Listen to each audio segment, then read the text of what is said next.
Hey guys, it's Cato here from ProStudioLive.com, and we're here at Signature Sound Studios, which is the home base for Pro Studio Live.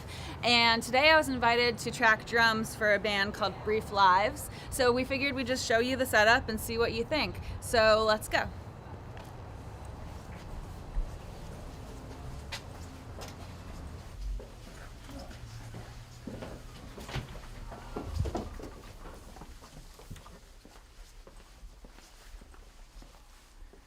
Okay, so here we are in the A room, and what we've done is we've run the mics through into the soundboard here, and then we're running that then into Pro Tools.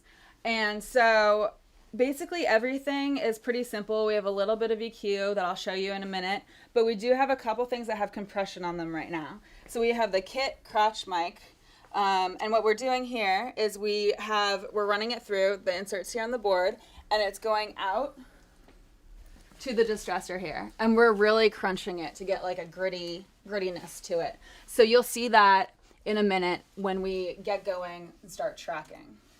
And so then the other thing that I have here is I have the room mics, the back room mics, which are just some 57s.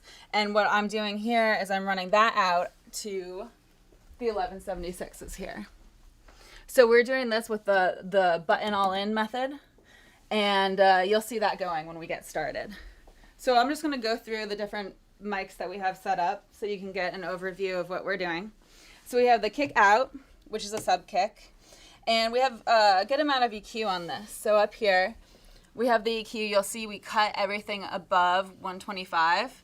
So what I'm trying to do is I'm trying to get, the power of the sub kick through without any of the other junk that we don't really need. So I also have the kick in, which is a beta 52.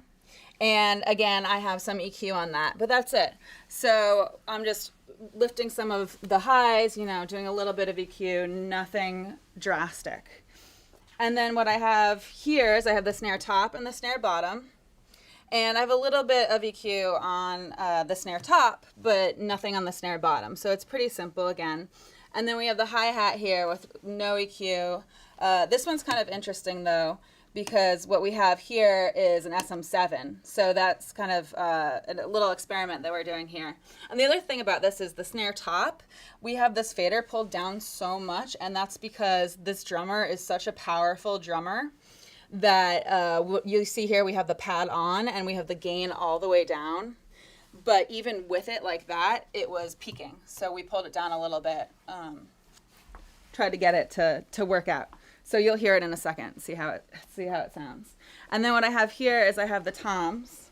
So I have toms 1 and 2, and these are 421s. And I don't have very much on these, so it's just they're running into Pro Tools, and that's basically it. And then I have the overheads left and right, and those are 414s. You'll see those in a second.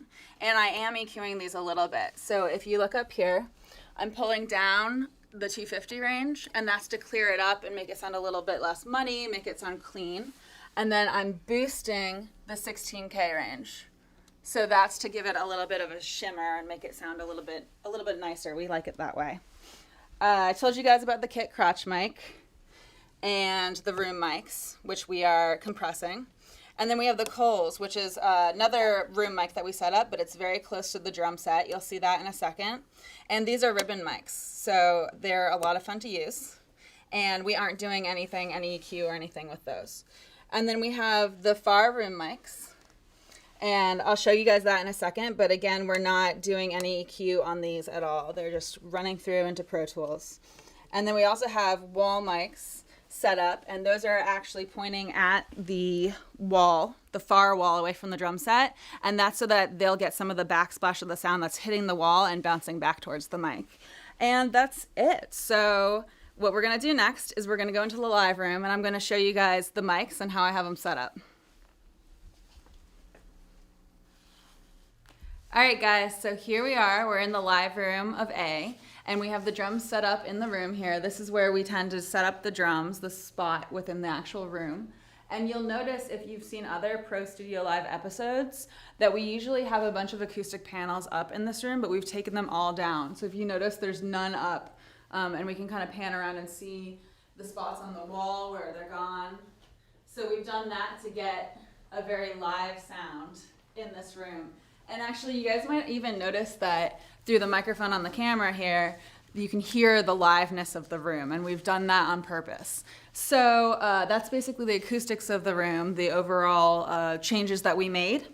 But what I've done here is I have my input list that you guys can check out. You can kind of zoom in on that so you guys can see that if you're interested at home. And I will just start with the kick drum, I guess, so you guys can see what I've done here. So we have this tunnel set up, and if you look all the way in, if you can get that, we have the Shure Beta 52A in there, and that's our kick in microphone. And what I'm doing there is I just have it right along the edge of the drum head. And then I have the sub kick way out here, and that's to let the low frequencies develop and give it a little bit space before it gets to the sub kick. And this is kind of an experimental thing. People don't usually do this. Usually you see the sub kick is way up close to the bass drum, but I like to experiment sometimes, so that's what I'm doing here. And I like how it sounds. It's a lot of fun to stick your head in there and hear how the low frequencies are coming through that tunnel. So sometimes people do blankets for the tunnels, but what I did here was I took these acoustic panels down and put them into a tunnel shape. So that's the kick.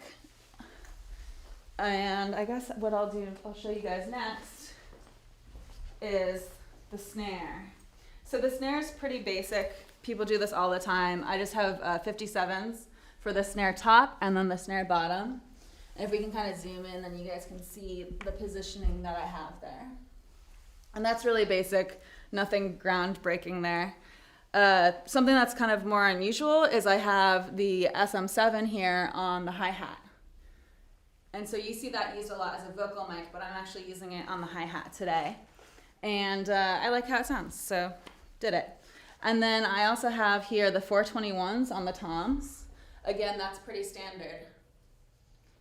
So we have tom 1 and tom 2 are just 421s. And then my overhead microphones today are the 414s that you see here, and these are in cardioid, and they have a 10 dB pad on them. And again, keep in mind if you are tracking and you're setting up these overheads, you want anything that's like an overhead or a room generally, you want it to have an equidistance from the snare. So what we did is we took string and we measured it and made sure that these two overheads are the same distance, and that's because of phasing issues. So with drum tracking, it's very important to keep in mind phasing issues, then that they can come up. And anytime you have multiple microphones on the same sound source, you have to worry about phase. So that's why we measure the distance. So let's see, what's next? The Coles. So these are ribbon microphones right here. These Coles. So you do have to be careful with them. And what we're using them as is a very close room microphone. And these are the Coles 4038s, if you guys are wondering. And those are just there as room microphones. So you'll hear them when we get going in a second.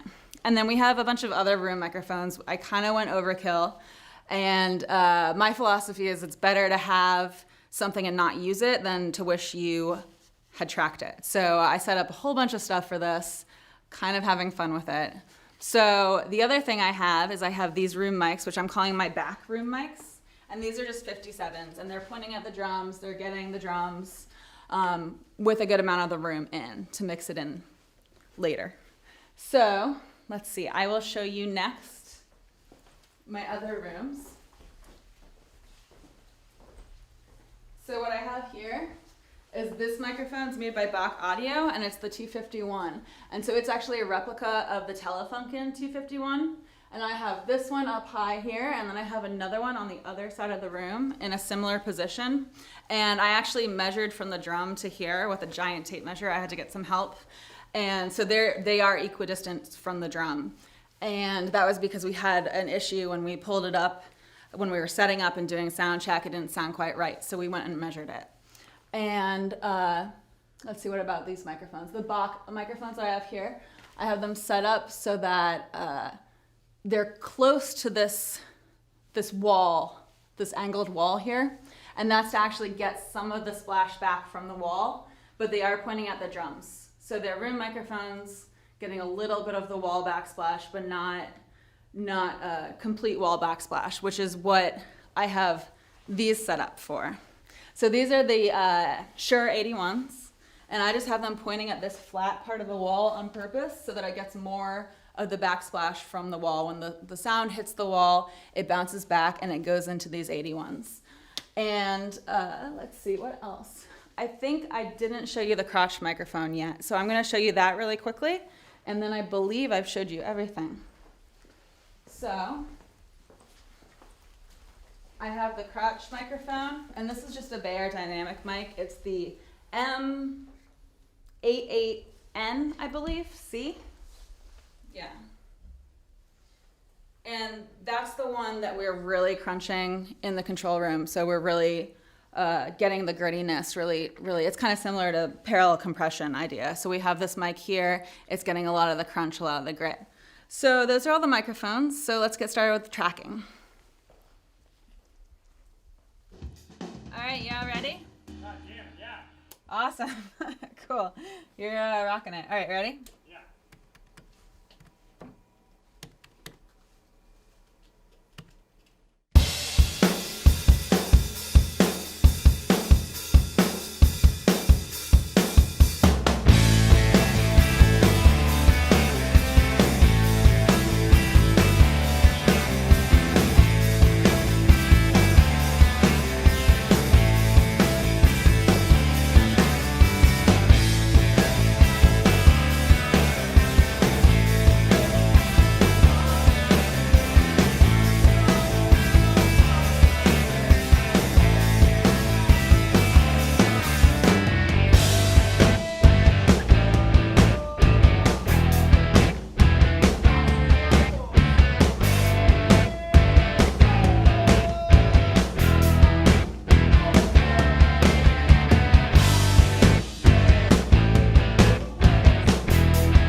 All right, guys, I hope you enjoyed the tracking. So what I'm going to do here is I'm going to solo what we got so you guys can hear each of the microphones, hear how it sounds. Let me know what you guys think. I love feedback. So here we go.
So that's each of the microphones by themselves. And if you look here in my comments, you can see which microphone I just soloed for each of those. So if you want to rewind it, watch it again, check it out, see what you think of each of them together. What I want to do now is I'm going to solo the kick and the snare.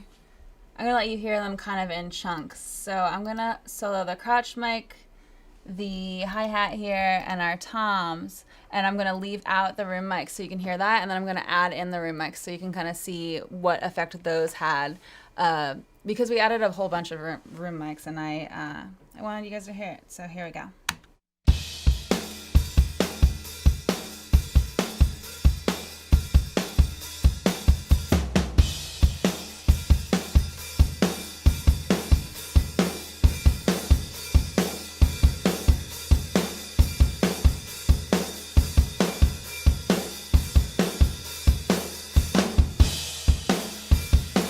And then let's listen to that again in the context of the whole song.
So that gives you an idea of what I'm doing here, and I hope you guys liked it, and let me know what you guys think. And as always, check out our website, prostudiolive.com, for more videos where you can learn how to do audio engineering, music production. We have a lot of fun, and you can follow me at Cato Noise on all social media and catonoise.com. And thanks for watching, guys.